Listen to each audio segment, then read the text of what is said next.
তো বেগুন দিয়ে বেগুনি না খেয়ে আরও যে সবজি সহজলভ্য আছে সেটা দিয়ে খেলেই হয়, আমরা তাই খাই। মিষ্টি কুমড়া দিয়েও খুব ভালো বেগুনি না বানায়, মিষ্টি কুমড়া দিয়েও বেগুনি বানানো যায়, সেভাবে আমরা করি, সেভাবে করা যায়। পেঁয়াজ ছাড়াও কিন্তু রান্না হয়। হ্যাঁ, আমি কিন্তু করি, আমি করি তো, আমাদের বাসা করে।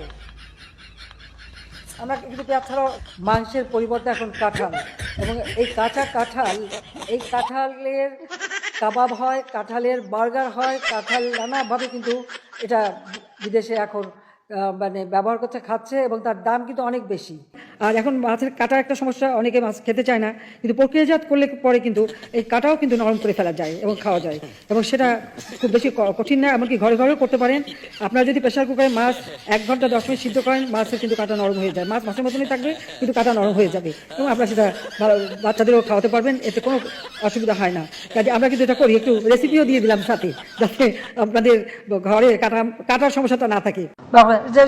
আবার ডিম নিয়ে শুরু করলো, ঠিক আছে, এরপরে যখন ডিম বেশি পাবেন সিদ্ধ করে ফ্রিজে রেখে দেবেন, বহুদিন থাকবে, সমস্যা নষ্ট হবে না, সবকিছু বিকল্প ব্যবস্থা আছে।